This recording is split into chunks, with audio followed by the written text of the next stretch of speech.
Pengen jadi abdi negara? Wah, itu impian jutaan orang di Indonesia.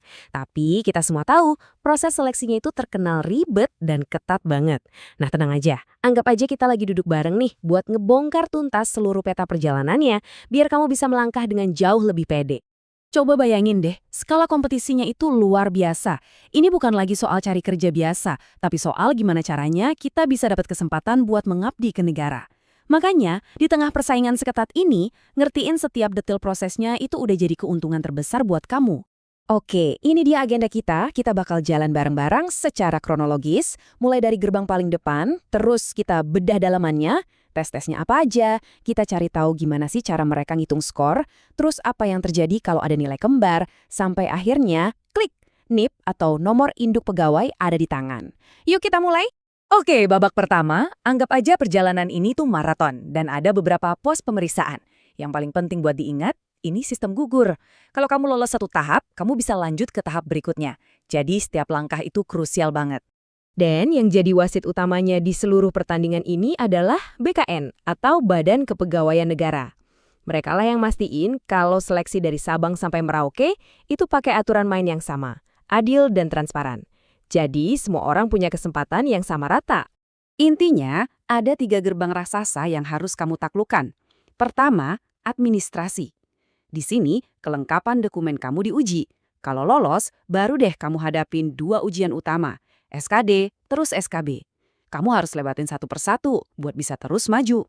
Nah, sekarang kita masuk lebih dalam lagi nih ke jantungnya proses seleksi. Sebenarnya apa sih yang mau diukur dari 2 tes gede ini? Dan kenapa 2 tes ini jadi penentu utama kelulusan kamu? Kita mulai dari SKD ya. Anggap aja SKD ini fondasi rumah. Tes ini tuh sama buat semua pelamar. Nggak peduli kamu ngincer posisi apa. Tujuannya cuma satu, nyaring orang-orang yang punya kemampuan dasar dan karakter yang klop sama nilai-nilai seorang ASN. Dan karena pakai sistem CAT, hasilnya langsung keluar, objektif, nggak bisa diintervensi. Di dalam SKD itu ada 3 pilar utama. TWK itu nguji seberapa dalam sih pemahaman kamu tentang Indonesia. TIU itu ngukur setajam apa logika dan intelijensia kamu. Nah, yang paling unik itu TKP, yang sengaja dirancang buat ngelihat gimana sikap kamu di berbagai situasi kerja. Jadi intinya, ini bukan cuma soal pinter di atas kertas, tapi juga soal matang secara karakter. Oke, kalau tadi SKD itu fondasi, nah SKB ini arsitektur spesifik dari rumahnya. Tes ini tuh benar-benar dirancang khusus buat nguji keahlian kamu di bidang yang kamu lamar. Disinilah momennya seorang calon dokter bakal diuji ilmunya dan seorang calon ahli IT diuji kemampuan teknisnya. Bentuk tesnya juga macem-macem banget. Nggak melulu ngerjain soal di depan komputer loh. Bisa jadi kamu diminta praktek langsung. Atau tes fisik kalau formasinya nuntut itu. Bisa juga wawancara mendalam sampai presentasi portofolio. Jadi persiapan buat SKB itu harus benar-benar spesifik dan dalam. Oke, bagian ketiga. Dan ini nih, bagian yang paling strategis. Paham soal hitung-hitungan di balik sistem penilaian ini bakal ngubah total cara kamu nyiapin diri. Ini bukan lagi soal yang penting lulus, tapi soal gimana caranya biar setiap poin itu maksimal. Nah, ini dia pertanyaan kuncinya. Setelah kamu berjuang mati-matian di SKD dan SKB, gimana caranya kedua skor itu digabungin jadi satu nilai akhir yang nentuin ranking kamu? Apa 50-50? Ternyata enggak.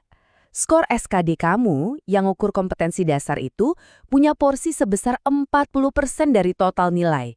Ini bobot yang gede dan nunjukin betapa pentingnya fondasi kemampuan dasar buat seorang ASN. Dan ini dia juaranya. Skor SKB kamu punya bobot 60%. Pesannya jelas banget.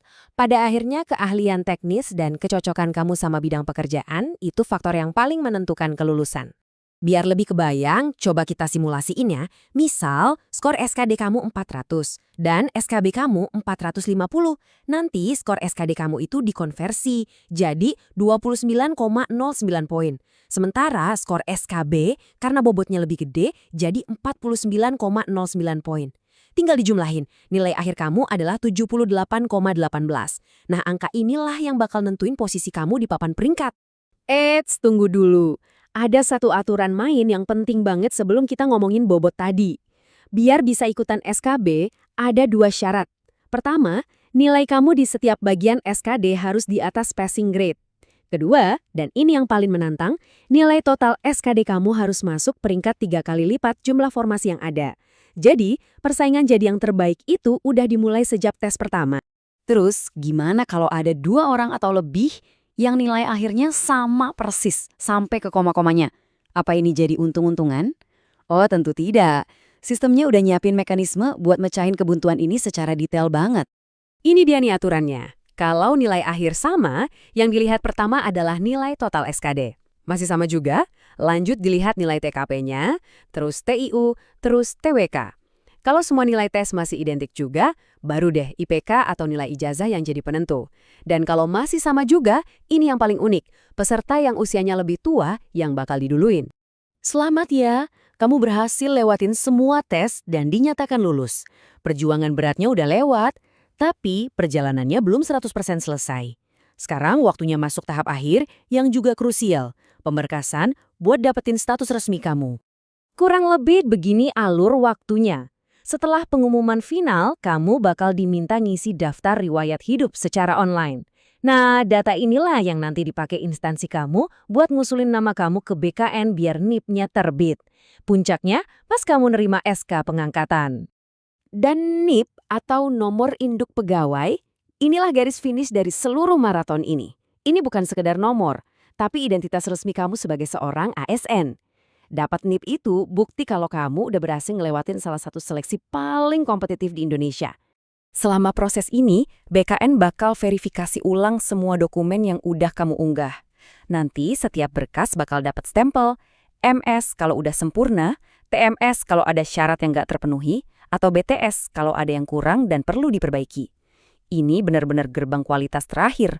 Ini BKN sendiri loh yang negasin kalau ketelitian administrasi itu kunci. Satu aja dokumen yang salah atau kurang bisa nunda atau bahkan ngegagalin proses yang udah kamu perjuangin habis-abisan. Jadi, siapin semuanya sesempurna mungkin dari sekarang. Nah, jadi itulah keseluruhan prosesnya, dari daftar sampai diangkat. Perjalanan yang menantang, tapi sekarang udah nggak jadi misteri lagi kan? Peta lengkapnya udah ada di tangan kamu. Pertanyaannya sekarang bukan lagi gimana caranya, tapi kapan kamu mau mulai?